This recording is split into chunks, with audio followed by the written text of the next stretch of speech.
Duck here from the WildArkansas YouTube channel, and I'm going to go ahead and start on episode 3 of the podcast here, and we're going to call this one The Farm. So anyway, this isn't my current farm, this is the first farm, my first piece of land I ever owned. So, I buy the land, I moved to Arkansas, and we get to where we have to find it. So it's like a damn treasure hunt, because this dude that I bought it off of is online, bought it from a dude in Texas, he sends me the deed, so on and so forth, but he's never been there, nobody knows where it's at, it's in like an unknown subdivision. So I get on Google Maps and I hunt and I hunt and I hunt for like a day. Like an entire day just going down streets on Google Maps. And I finally find this like intersection of 5 roads near the property. I'm like, whoa. So I get to that point, and from there I'm able to locate the land and then get it surveyed and figure out where it's at exactly. And I do all that, and then I just cut a hole big enough for my van to pull up in there.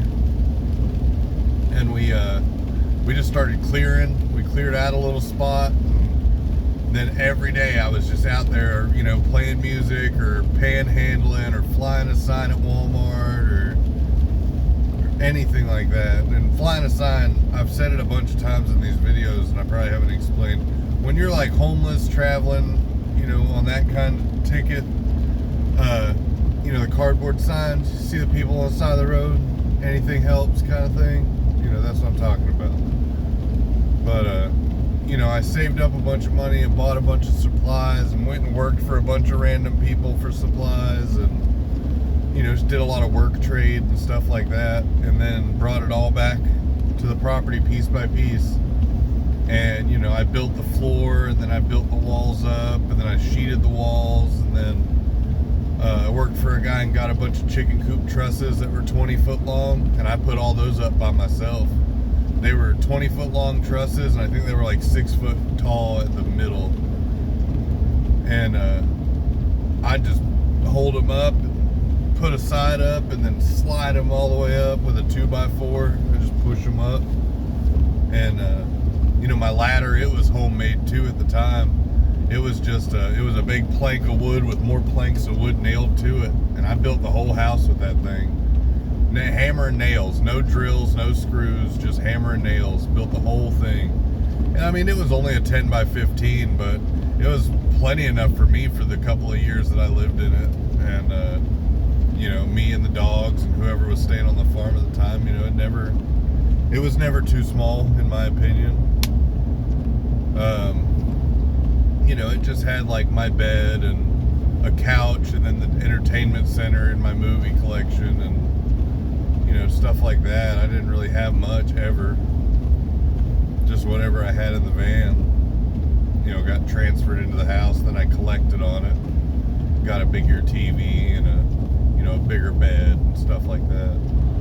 But I spent a couple years living out there, and when I first got to Arkansas, I've never been here before. I didn't know anybody. I didn't know where to go, who to talk to, anything like that. And so the first couple of years were unbelievably lonely, because the girl I was with when I got there, she took off to Rainbow, and then ended up at some other dude's farm, and then ended up coming back to me when she needed abortion money, which wasn't even my fucking business at that point. But that's a whole other bag of cats. But I was just up there by myself. I didn't know anybody out there. Nobody wanted to come to Arkansas because they think it's some terrible place and all that. Traveling kids avoided it like the plague, because the cops are pretty bad around here. But they're nice if you're nice. If you're a dick, they're a dick. I mean, that's just how that works. And I just survived as best I could. And after a while it got easier, but it got really hard for a minute there. There was whole sections of my life there where weeks, all I would eat is like fucking icing, like cake icing out of the thing with crackers, and you know, hot dogs. Or a lot of times I couldn't afford anything. Like, I couldn't get out to make money to get anything, and you know, it was really difficult because I was literally starving for a lot of it. You know, I starved a lot out there. You know, I'd go out and find food eventually whenever like the food banks would open, but the food banks, you're only allowed to go once a month, and they only give you like a grocery bag's worth of shit if you're just one person, and it's usually like stuff no one eats. So that never helped. And you know, everybody says go check the churches, but you go to churches and they just look at you funny and like, well, you'll just have to come back on a Wednesday when we have food. It's like, okay. And then you come back on a Wednesday and they'll be like, here's your plate. And they give you the smallest plate and then you can't have any more. And it was just a lot of weird situations. A lot of like country bumpkin, we've been here more than you bullshit. And we'll get into some of that too, because that's how I lost my land. Good old boy stuff. And you know, I just struggled out there, and I didn't bother anybody. I stayed to myself. God forbid my dogs get out and would run around and terrorize a little bit, but that wasn't me. That was my stupid ass dogs. And you know, I did my best to keep them contained, but they'd sneak out when I was asleep and just go run around, do dog stuff. They got shot plenty of times doing it and survived, but had some that didn't. But now the one thing they don't tell you about living on a farm or living on a homestead in the woods by yourself, trying to be self-sufficient, the one thing they don't tell you about is how fucking lonely it is. I've been to the middle of nowhere hitchhiking with just a dog. I'm talking, you could see for 12 miles, as far as your eyes would see, you could see in every direction. And I've never been as lonely as when I started living in Hardy at the farm. People would avoid me like the fucking plague because I had tattoos and dreadlocks. You know, I had dreads down to my ass, covered in tattoos, drove a van. Like, you know, 10 years ago, it was not cool. Everyone thought I was a, you know, they thought it was bad in Utah and Wyoming. They thought we were fucking aliens. Like, it's the same goddamn thing for Arkansas. They thought I was a fucking mutant. People wouldn't talk to me. I hadn't had conversations in months at some points. I can remember before I met, you know, all my friends, I can remember sitting at Red Mule begging people to talk to me. Like, hey, how are you? And they just walk right by. Or out in front of Walmart in Ash Flat, like, hey, how's it going? Just walk right by you. Hey, what's up? Just walk right by you. Or they'd stop and talk to you for about 2 seconds and be like, all right, gotta go. You know, I mean, I get it. Everybody's got their own life to live, but like people would see me crying outside of places. Just be like, you all right? Like, yeah, I'm just lonely, man. I just need someone to hang out with for a minute. And, you know, a lot of people didn't give a fuck. You know, every now and then you'd get somebody who'd sit down and comfort you and talk to you. And I don't care who the fuck you are. A man needs that sometimes. A man needs a friend. Like, you can't just live in the woods and not talk to people, man. It will fuck you up.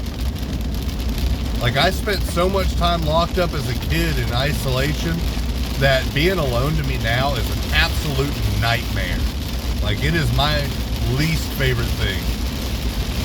And, yeah, I can remember just like just imagine, like, being utterly lonely, very hungry all the time. Like that's what it was like to start your own homestead. Like, people were like, oh, it's gonna be rainbows and kittens. Like, yeah, if you have a trust fund, but if you're out here struggling trying to do it on your own, it's the loneliest fucking thing a person can ever do, man or woman. You know, it's a hell of a lot easier for a woman to make a friend because everyone, you know, all the men are gonna be easy to grab because they're down with it, because you know all the men are down to fuck, you know. But when it's the other way around, when a guy just wants friends, whether it's men or women, you know, there's always a huge fucking, like, a lot of times there'll just be like a weight on it. Like, oh, I don't know. Like, everybody's, I don't even know how to explain it. Y'all know what I'm saying. You know, when you're a dude trying to make friends, it's weird. When you're a girl trying to make friends, it's like, oh, like, I don't get that, but it's just how it is. And yeah, the loneliness out there will get to you, but I wasn't really going to talk about it, but I guess, you know, it is what it is. That loneliness really gets to a person, especially once they've been isolated as a child and stuff like that. That loneliness it's heavy. And if it weren't for Amos and Roscoe, I wouldn't be here. And if it wasn't for, I guess, God, I wouldn't be here, because I've had times where I was really feeling down, you know, about everything. Just couldn't handle the loneliness and the isolation anymore. And I was going to unalive, and my shotgun that never fails to shoot dented the primer on that shell, and that shell did not go off. And after I did that, I looked at my dog, and he looked at me, and it was just like, it kind of changed my mind, you know, which, yeah, it's a lot to process when that happens. You know, I was ready, and the bullet should have went off, and it didn't, and I'm glad it didn't, because now I've got a beautiful family, and my life is good. But, you know, people don't talk about that part of homesteading and off-gridding and all that shit. They don't talk about how fucking lonely they are. I don't care who you are. All of y'all, any of you that are living like that, I know it. I just know it. And it's rough. But that's the facts of life, man. I mean, humans need humans. That's all there is to it. Yeah, no, and then I started going out and exploring the town a little more, which I knew it pretty well, but not enough to like go out and make friends and stuff like that, because I'm not one to go sit at a bar or anything like that, because I didn't have any fucking money to spend at the bar, so what would be the point in sitting there? So I just never embarrassed myself by going out to places like that. And you know, I started playing music at Red Mule in Highland, and they were cool. They would always let me play music out there, and they sold $5 pizzas, which, man, I miss them Red Mule pizzas. They were the shit, man. They were bare fucking bare minimum pizzas, but boy, they were good. They were thin crust, $5, can't beat it. And you know, I did that for a while. I just started playing music up there every single day to get a pizza, and every day, you know, that was just what I did. After I figured that out, I got that little unlocked achievement.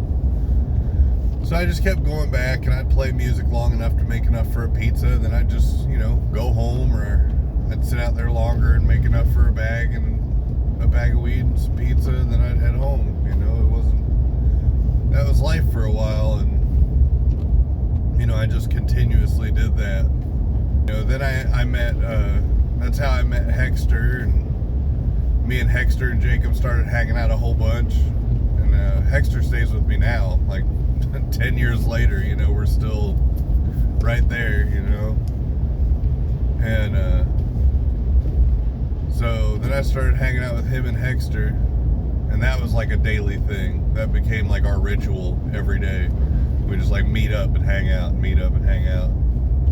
stay at each other's houses and all that.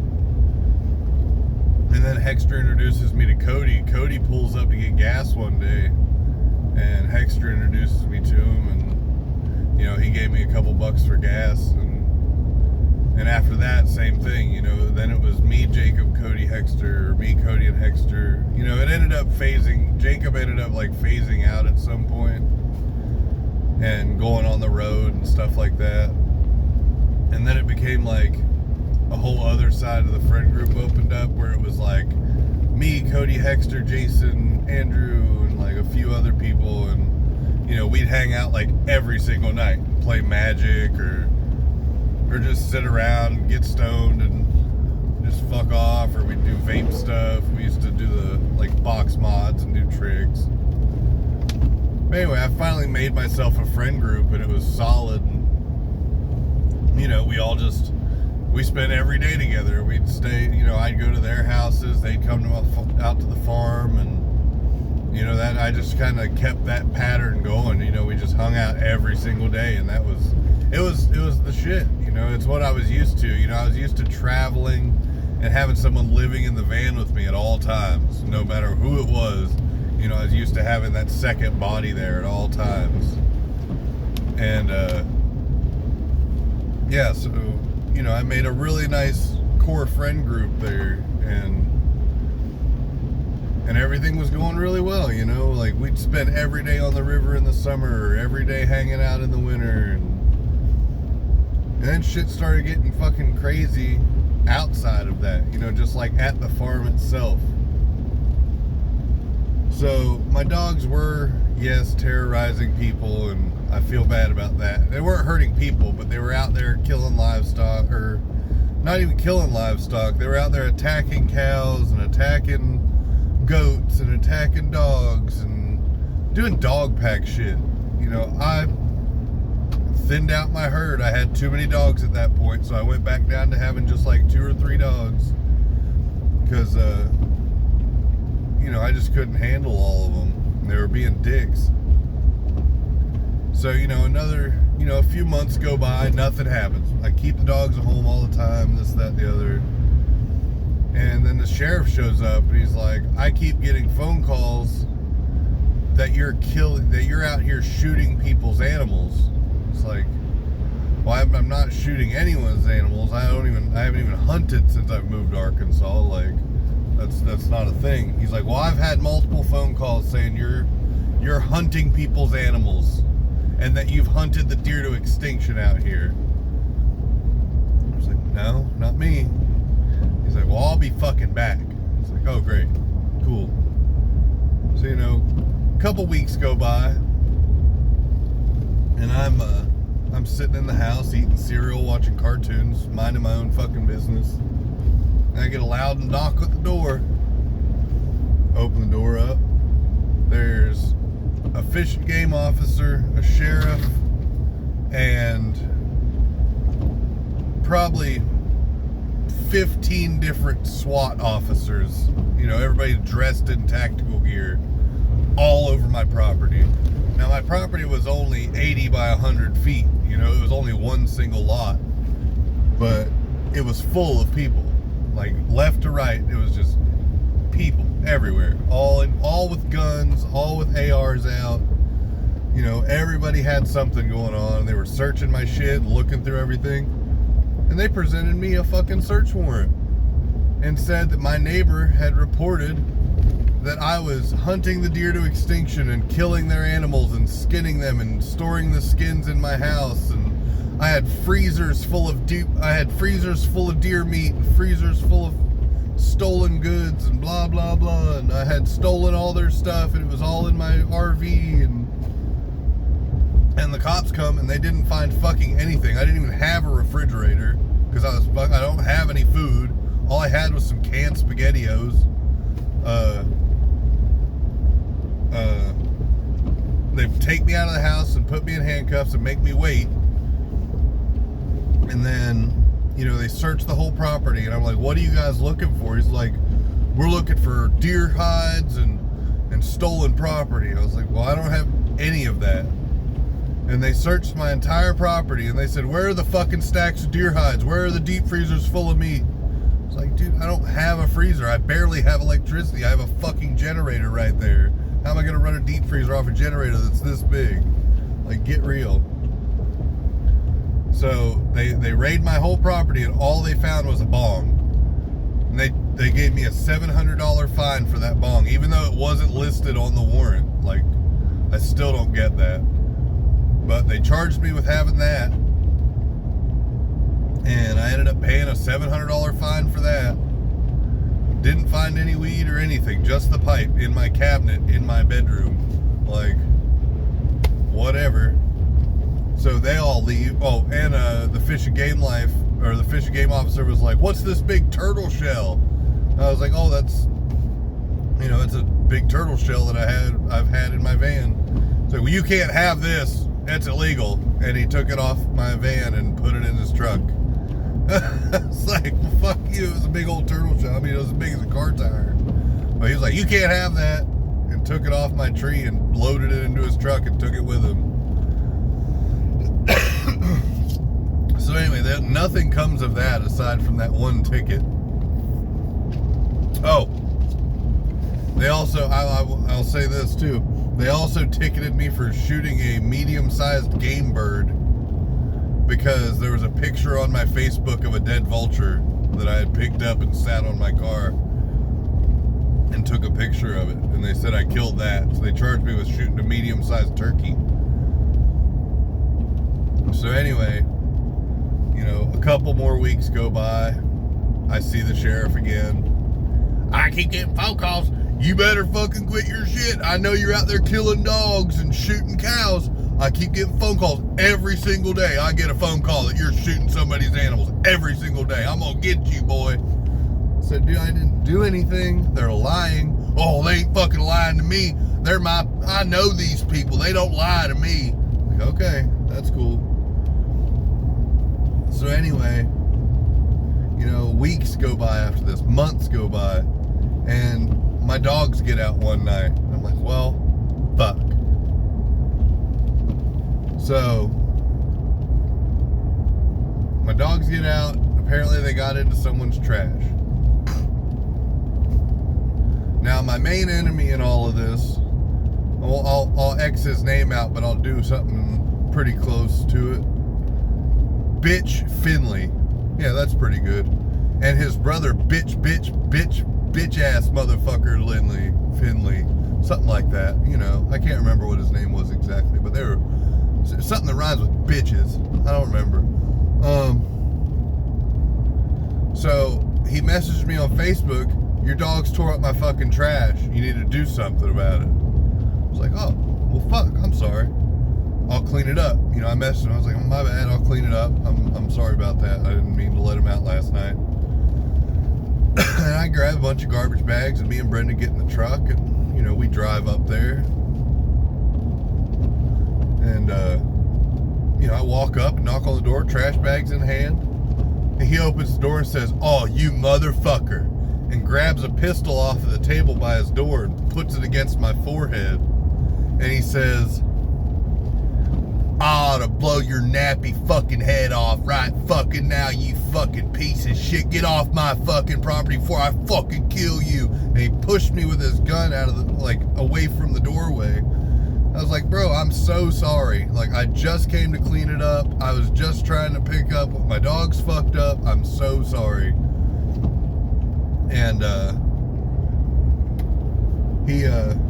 he walks me off the porch with his gun, and he walks me up to the stairs, leading off his porch, and he puts it in my back, and he shoves me off the porch with the gun. I fell into his truck. He's like, "You better not have fucking scratched my fucking truck." I was like, "Dude, you fucking pushed me. I'm sorry." And I had my hands up, and I walked back to my truck, and I got in, and I fucking left. Went back to my house, which was just, a half mile away. And I get back to my house, and I called the cops. I was like, "My fucking neighbor just put a gun against my head." I told him exactly what the gun looked like, what color the gun was, and all that. And I called him, and I was like, "Dude, he just fucking put a gun to my head and said he was going to kill me." Well, the cops come to my house and arrest me. They said, "Your neighbor said you tried to force your way into his house through him and his wife at the front door." For fucking why? Why in God's name would anyone do that in Arkansas? That's not a thing you can do here. You can't force your way into someone's house. It's not gonna happen. So anyway, they told the cops that. They arrest me, take me to jail. Brenda's like 7 months pregnant, 8 months pregnant at the time. Take me to jail on a Friday. So now I'm in jail till like Sunday or Monday. I think it was a Sunday, because I never even saw a judge. Here's where it gets good. Al Rourke arrested me. Al Rourke is the sheriff's deputy or whatever that did all this. That, you know, kept telling me to get the fuck off, and kept telling me to quit doing this, quit doing that. He's the one that they were calling every day, right? Him and it was Al Rourke and John Covey. Those are the two motherfuckers that took my land from me. So Al Rourke arrests me, takes me to jail on the bullshit that the bitch Finley people were doing, right? And these people take me to jail and hold me in a felony pod for 3 days with a bunch of fucking fentanyl dealers and fucking these whack-ass dudes that come up out of Memphis got caught with like pounds of fentanyl, and this dude beat his wife half to death and all this shit. So I'm in a felony pod for no charges. I had 0 charges on me. They did not put a charge on my record at all.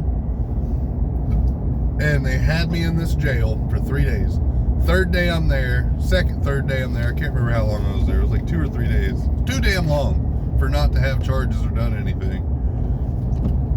So I'm in there for a few days, and they pull me out. They're like, hey, you have a phone call. I was like, oh, cool. So I go out and I get on the phone, and on the other line is Al Rourke, who was the sheriff at the time, who has now been proven corrupt as far as I know. Both of them have. I'm not going to get anything out of it, I guess. But anyway, so turns out,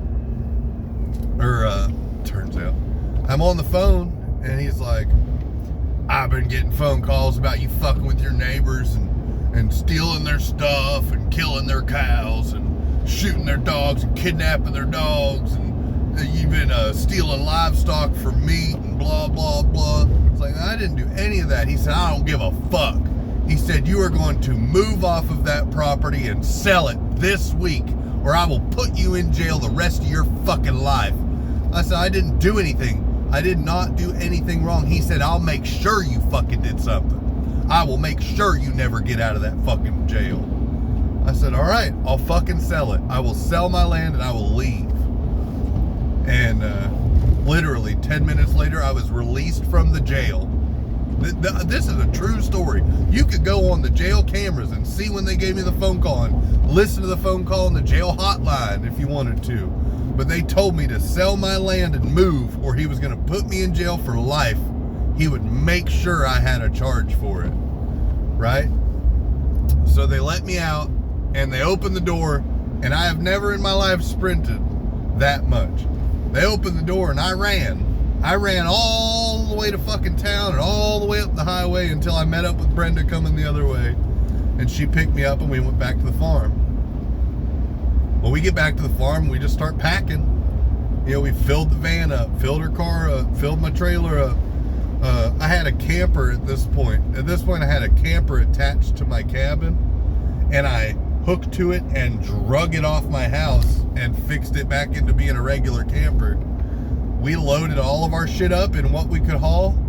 My whole life of a few years was on that farm, and we loaded up everything we could in the van, the camper, and my trailer, and the car, and left.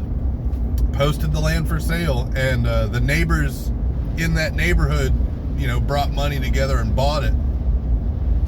And then they destroyed it. They burned it to the ground and pushed it over with bulldozers, and, you know, just unreal, man. Took everything from me for nothing, just because I was a hippie in the fucking woods, because they didn't like that. Like, I didn't bother them. I never went to their houses or anything like that. And boy, they made me sell it, and then they fucking bought it as a group and destroyed it out of spite. Now, I hope God sees that, and I hope he remembers that, because that's a tarnishment on people's soul to do something like that to somebody. I don't know how people can live with themselves doing shit like that. Like, around here it's so common, shooting dogs and running people out of their homes and running people off their land, and I hear about it all the fucking time from these crooked ass governments, crooked ass sheriff's departments and shit like that. Like Fulton County, that's the fucking worst. And while all this was happening, I'm going to the city police, I'm going to the chief of police in Hardy and telling her what's going on. She's like, I can't do anything. I'm going to Fulton County, and they're like, well, that's not really happening, you're full of shit. So okay. And then I fucking went to the state troopers, and they told me I was full of shit. And then I ended up having to go to court for the forcing my way into the home. I get there, and they're like, well, he has no charge for this. And they said, okay, well, he still has that medium game bird charge. So they fucking made me pay a $200 fine for shooting a turkey buzzard, but I had to sell my land and my home, or else he was gonna fucking take my life away, I guess. Like, it just doesn't make sense how that still happens in this world. This is only this was 9 years ago that this happened. It's a long time now that you look at it, but it feels like yesterday they took it all from us. But, we moved off of that farm, and then we just had to go live in the camper. And Brenda was pregnant, so she was staying with her sister instead of staying with me for the first, 5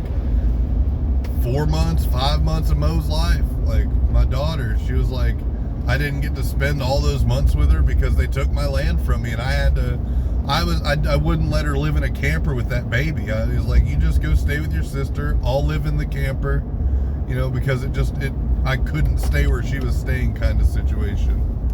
And that was just what we had to do, I just couldn't, nothing I could do about it. It just robbed me of the first 4 months of my baby's life, that's for sure. I hate that. Ooh, do I hate that. Took my land, my farm. I loved that house. I built that house with my hands. Every nail in every building was struck with these fucking hands. And they just bulldozed it out of spite. Anyway, I'm gonna get hung up on that. I'm gonna move. Anyway, so I'm living in a camper behind a crackhead's house. Now, I've never done any speed or anything like that. That's not my bag of cats. The world's moving fast enough.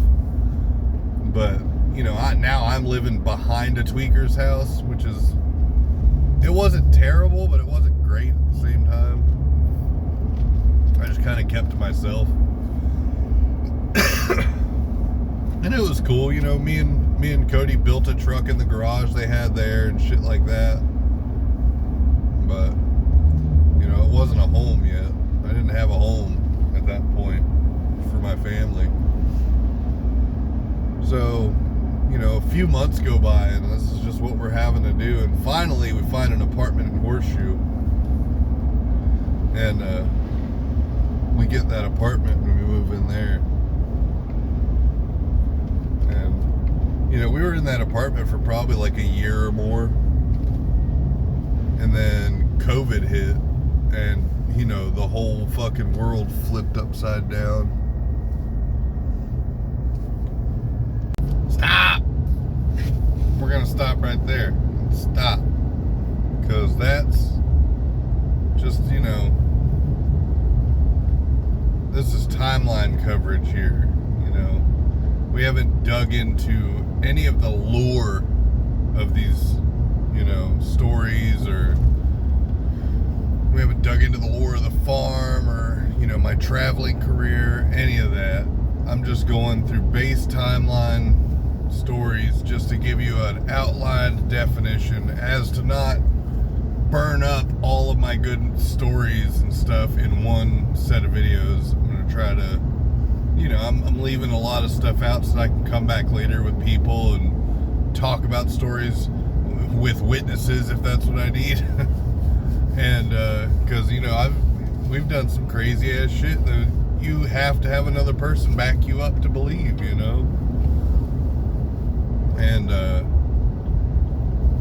yeah, like living on the farm before we lost it and all that, it was great because everybody could come hang out and we would just chill and just like work around the farm or cut wood or build stuff. And I mean, it was great. The idea was that it was going to be like a little commune in the woods, like a little hippie hill, but it never became that. Nobody wanted to go to Arkansas. Nobody wanted to come live on a farm and chip in to get it started. They wanted a farm that was already started that they could just come work at and get paid. So that never happened. It was always just like me and maybe one or two other people. We had travelers come through and they would just crash out for a couple days. I'd feed them and then they'd take off again. And that was cool, but I mean, it was rare. It was usually just me, Cody, and Hexter, and just hanging out. And I mean, even before Cody and Hexter, I used to. There was one guy that used to hang out with a lot, and we'll leave him anonymous for character's sake, but we'll call him Hoss. So Hoss was this cowboy that I met in Ash Flat. I can't even remember how we met. We just like became friends.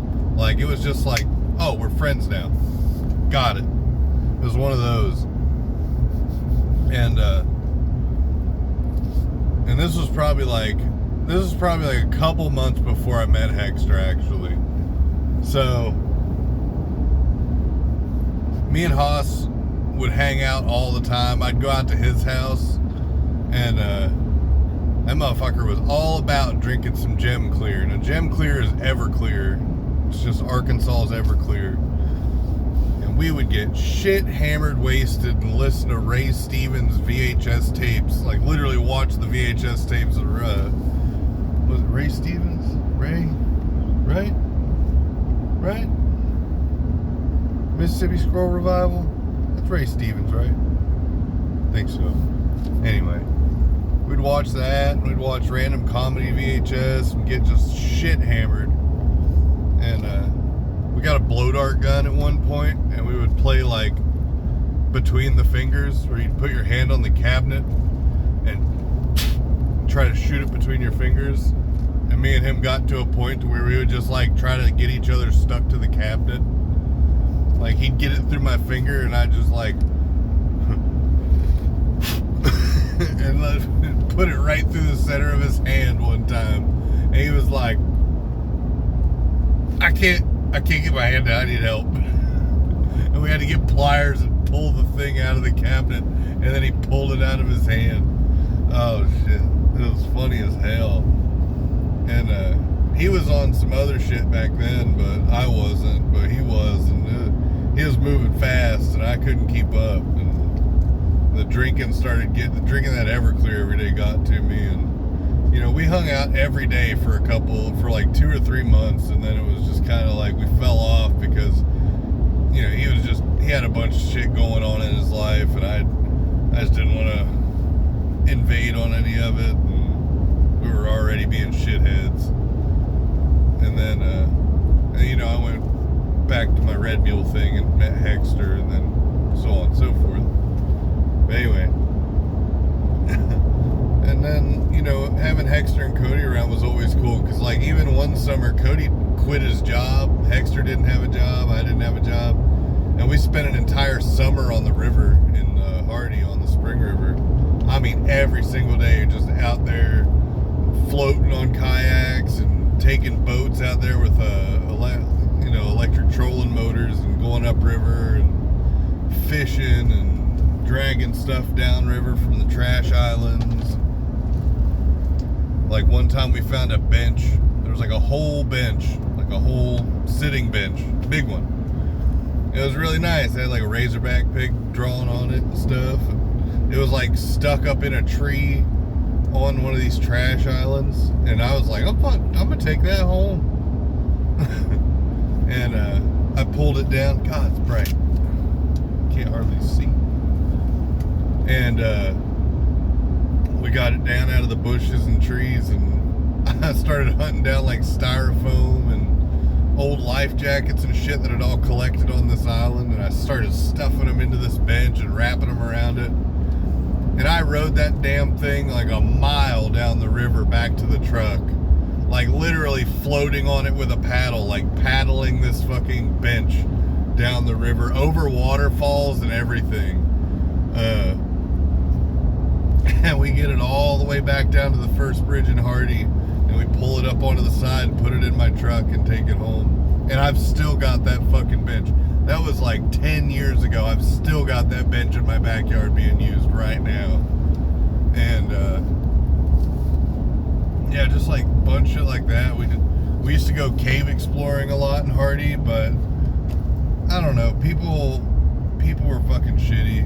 I wish everyone was more accepting of each other and would allow each other to share in what they have, because all these caves in Arkansas are absolutely phenomenal. And yeah, you'll get some shitheads that graffiti them, but if we could prevent that, that's one thing. But just like exiling everyone from ever seeing these caves and that are in like there's a couple in Melbourne you can't go see because somebody owns them, and you got to know somebody to know somebody. And then there's a bunch in Hardy that we used to explore on the hush, and then they found out we were going down there and told us not to go back. Like there's Bat Cave, and there's an old mine right there by the dispensary, and there's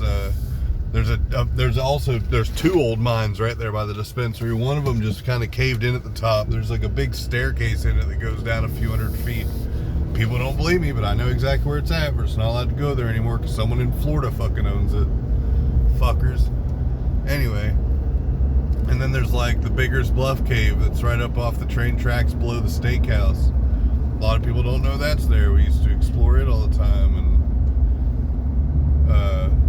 Blowing Cave in Cushman used to be a lot of fun until somebody up north bought it for like 30 grand and fucking put gates on it, put gates in it. Now you can't go down there without a $40 guided tour, and it's fucking retarded. Like, they take all the good stuff from us. Now we can't see the cool shit. Like, I can't even go in there anymore, and I used to be the guy that go down in there and I'd haul out all the trash. We'd like pick up every piece of trash we could find all the way down through these cave tunnels and shit, miles down into these caves. And that meant nothing, I guess, because now we're assholes and don't go in there unless you're on a guided tour and you pay money and blah, blah, blah. Like, whatever. But anyway, I'll get on a tangent about that shit. But, living in Hardy was cool. The busking wasn't very good, and like back then, if you busked in Hardy, the cops would come and run you off. Nowadays, they're like, oh, please come play downtown. Will you come play downtown? Like, no, all y'all used to fucking call the cops on me every damn time I was out there trying to play for a couple dollars for food. Like, get real. It's such horseshit how these places, stuttering. It's bullshit how these places keep changing, and it's like, yeah, it's for the better. Yeah, it's fucking gentrifying Arkansas or whatever the fuck it is. But, like, why did it have to be such a big deal when I was playing music there a few years ago, and then compared to now where you want people playing music there? Like, you didn't realize it was a tourist attraction then? Like, shit. I don't know. But, living on the farm, just working in the woods, and I got a job at a sawmill back then, working for Larry, and I worked for one Larry, then I worked for another Larry. Both of them owned sawmills. And, I can remember days when I was out there hiking mountains with a 35-pound chainsaw and gas and oil and jugs on my other shoulder. It was like my first week doing it for that guy, and we were on a hill like that. The skidders could barely climb it. They were all ball, jumping up and down, trying not to fall backwards. And I was trying to climb my ass back up that hill about 2:30 in the afternoon, 100-something degrees outside, sweating to death. I remember I was like, I just need a break, and I laid in a bush with that damn chainsaw running and just went on a log next to me and just laid there for about 10 minutes. And then finally had the strength to get back up and try to keep climbing that fucking mountain. Oh man, that shit's rough. I don't miss the logwoods a bit. Not in the summertime. I love it in the winter, but golly, I don't miss it in the summertime. You know, that's how I got a lot of the lumber to build on my old farm. You know, I had a whole little town built on that one little lot. You know, I think I've told you already, but you know, I had the kitchen house, the bunkhouse, town hall, then my main house, then we had a little offset kitchen off that, and then we put a camper in a kitchen off of that. It was super cool. It was super cute. Now it's flat. Now it's nothing. I've never been back. I've never went back over there. And you know, that's just what we did the whole time we lived there. We just like go to the river, be on the farm, hang out, get trippy, do wild shit on the farm, kept to ourselves. And it was all gravy till the neighbors started fucking around. Like even the old man that used to live like a block over from me, we could see each other's houses from the front door. And I know I'd walk out there some days and I'd hear pow, zip, and a fucking bullet would land in the house next to me. Like he'd take pot shots at me as I came out of the house, and I'd just go grab my gun and come back out and bop, bop, bop, bop, send a few his way, and then pop, pop, zip, zip, zip, zip. Here'd come a few back my way, and then he'd go back inside, I'd go back inside, and you know, nobody'd ever say nothing about it. We did that fucking 5 or 6 different times, just popping shots at each other. I could have shot him, but I wasn't trying to. I hope he wasn't trying to shoot me either. They were getting close though. By God, they were getting close. I mean, I'd come out in the morning every now and then and just pop, zip. I mean, they'd hit right next to me on the wall. And that went on for a few months. And I think he finally croaked. He got sick and croaked from what I heard. And then his evil ex-wife fucking took that place over. That woman was crazy. Lives there with her 2 Artar kids. And neither one of them's got I don't know. They all got extra chromosomes somewhere. And she was horrible. She was shooting at my dogs and shooting my dogs, and I know she put buckshot or birdshot in one of their chests and 22s through their arms and all kinds of shit.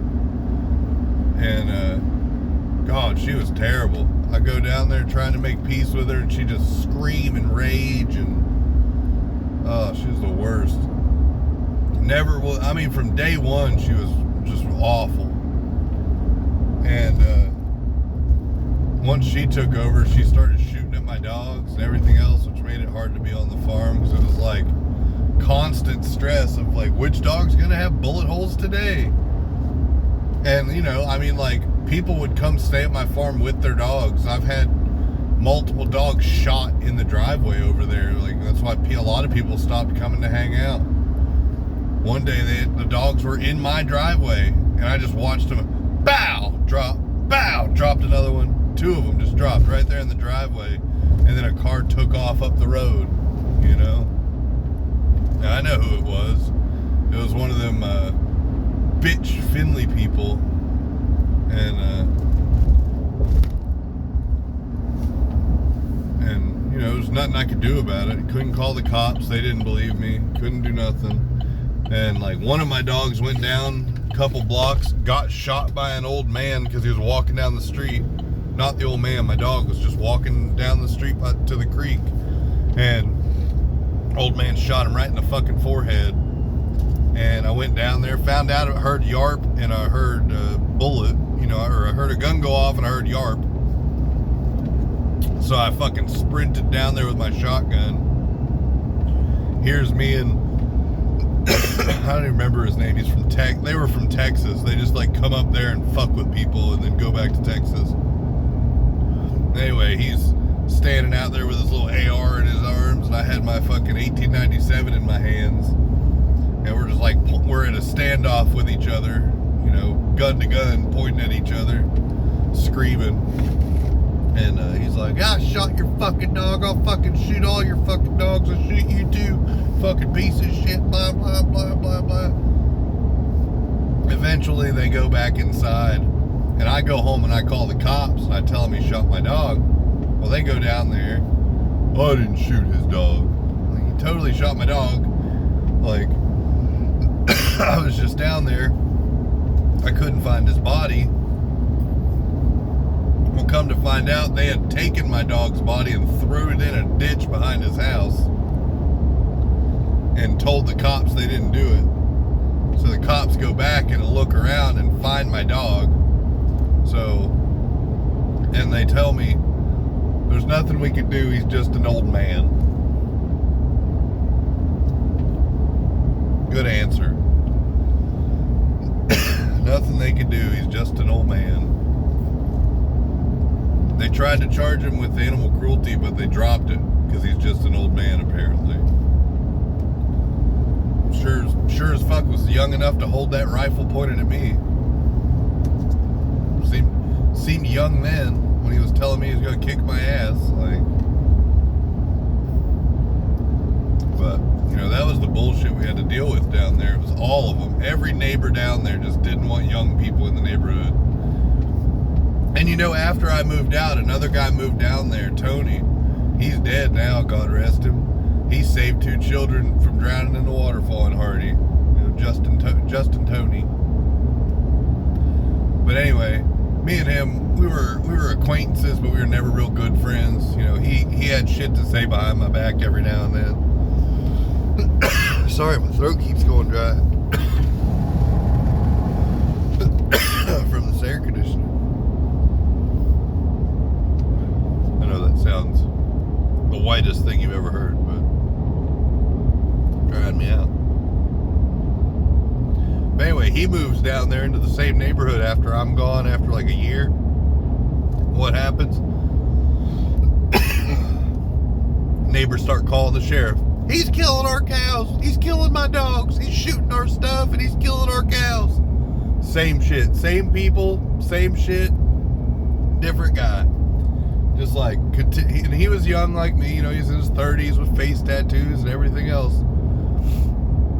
And he's shooting our cows, he's shooting our cows. The cop's like, okay, we don't believe you fucking now. We believed the last time and not now.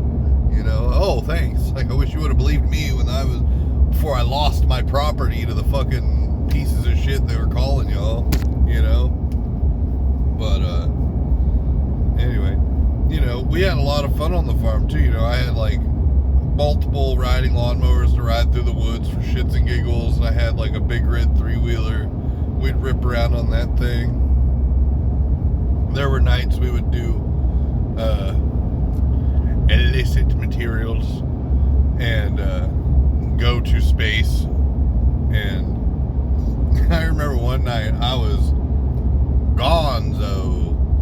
And I was riding that 3-wheeler through the woods, and all I remember is I could see rainbow walls going from tree to tree, just making a perfect track for me to follow. Wah, wah, wah, like 30 mile an hour through the woods, and I'm following Rainbow Road through all these trees. And I mean, it was working. I was doing great. I was convinced I was riding a rhino. And I was just like hauling ass through the woods, and everybody's like, you're gonna fuck yourself up. I'm like, nah. But, you know, it was all fun. You know, like sitting in a tent with 3 grown men, playing with a, you know, like the rope lights you hang on the outside of your banister on your porch. You know, like 3 grown men laying in a teepee tent, tangled up in one that's lit up, thinking, oh, it's a fucking glowy snake, man. And we were convinced that glowy snake was the best thing for at least 2 hours that night. You know, I mean, we've had some wild shit happen, and there was one night where we were also flying through space. That's going to be our key word for that. we were also flying through space, and you know, it's like 2 in the morning, and it's beautiful out. It's like a nice warm night. We're like, yo, let's take it.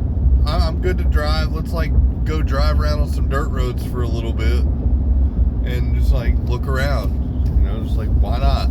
We'll just go slow and cruise, listen to music. All right. So me, Cody, and Hexter get in the car, and we're just like driving up the road, and you know, we get up around the hill, and we're up on top of the hill where you can like see down the valley, and all of a sudden it's just like flash. We're like, whoa, did you guys see that? And they're like, no. And we're like watching, and we stopped and we're looking.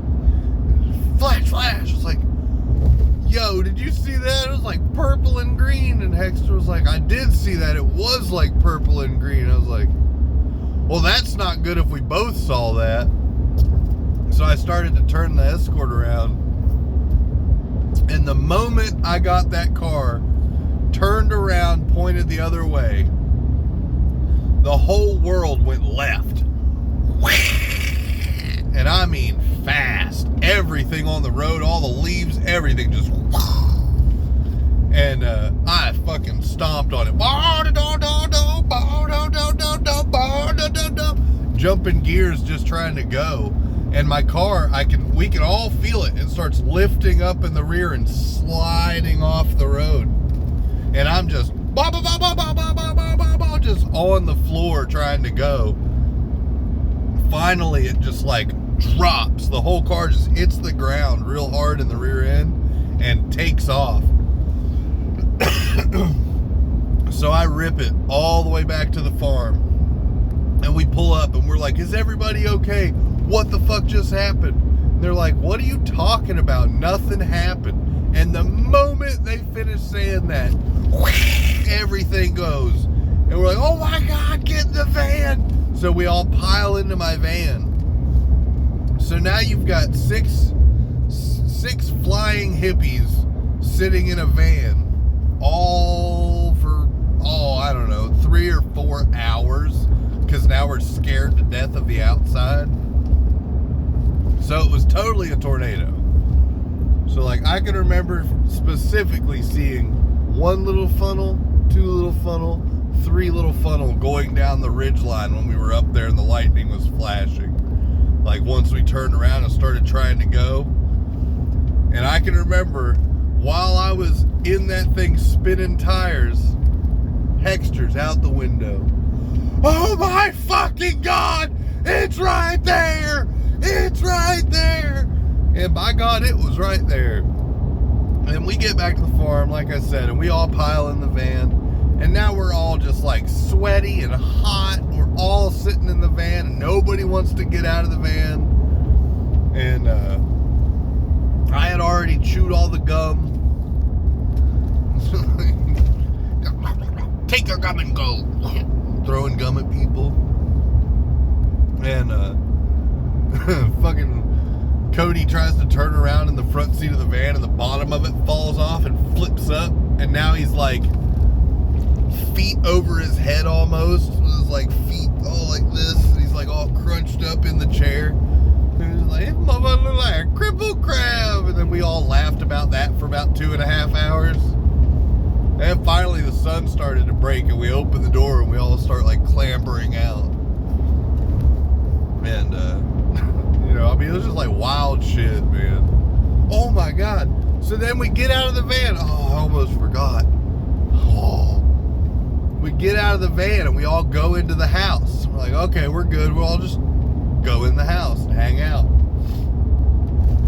Don't ask me why, but all I remember is we're all standing in a huddle, giggling. I don't remember what we were giggling about, but I remember we were all just standing in the living room and kind of like in a huddle, giggling, talking to each other. When from outside, what do I hear? Hey! Help! Hey! It's like, what the fuck was that? I don't go look. Like, I don't want to go look. You go look. Of course, it's me. I gotta go front door. I shut my front door and I walked back over and I said, you guys, there's a fucking troll outside. Bullshit. I was like, guys, there's a fucking troll outside. They all come over to the door. Oh my God, there's a fucking troll outside. We find out, I go back over to the door with my broom. So I get my broom. Got my broom. And I open the front door and I was like, what do you want, troll? It was my neighbor, Kathy. Her husband, apparently, had beat the shit out of them. They had beat the shit out of each other. Got shit hammered wasted. Mind you, this woman's like a 4-foot tall Indian. No teeth. Not like this. Little tiny thing. Covered in mud. Butt naked. Kind of bloody. It was like, what is going on? She was like, me and Jeff had a fight and he threw me out and there was a tornado and I don't know what's going on. Let me in your house. I was like, no. I'm using the broom and I'm like pushing her away from my front door and she's like, let me in. Trying to fight her way into the house and I'm way too high for that. So I'm like, shoo, go, go home. And I'm like pushing her away from the front door with a fucking broom. Shoot, get. Let me in. I'm like, no, go home. I don't even care, dude. It was not happening that night. Like, go home. She is shit hammered wasted, dude. Butt naked. I was like, get out of here. I remember somebody threw a blanket to her. Was like, just take it. Keep it. I don't remember who, but somebody threw her a blanket. It was like, take it. Keep it. She left, and then we just like spent the rest of the night sitting in the house trying to figure out, like, we were just like having a great time, then in a tornado, and then there was a fucking troll at the door. Come on. How does that happen? When does that happen? It doesn't. It doesn't fucking happen. But, I mean, it was some wild shit. And like, there was the fucking Wendigo, which we'll get into that in a different episode. I'll tell y'all all about that. It was real life, real thing, huge creature, in my face, right there. I have a witness. We'll have to try to get him on the podcast one day too, and we'll both tell our sides of the story. You know what I mean? Or I'll have him tell me his side of the story in a video, send it to me, and then we'll play them and see if they correlate. That'd be cool. But I know it, man. Like, we both saw the same fucking thing. Big deer horn having fucking monster creature. And everybody says, oh, Wendigo doesn't look like that. Like, what I fucking saw sure did. Like, I don't know what you want to fucking call it or what terminology we got to use, but I fucking saw it. 10-foot tall deer man creature. Fuck that. Ran from it in the woods on a 4-wheeler and it kept up. Fuck that shit. I saw it with my eyeballs. Sober as a barn mule that night. Didn't even have fucking dinner that night. Like, was not drunk, was not high. Had smoked a cigarette at best. Like that thing was fucking real, dude. For real. Call me whatever you want, but that thing was 5 feet away from me and real. You could smell that son of a bitch. It was right there. Anyway. It's everywhere.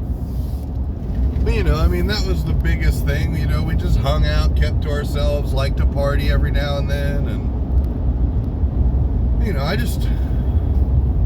that's all we did was just go to the river and hang out and party when we could. And, you know, we were a bunch of dudes that always go out and try to pick up chicks and fail miserably because this is Arkansas. And, you know, that was just how we had fun. Just like spend it all exploring and adventuring.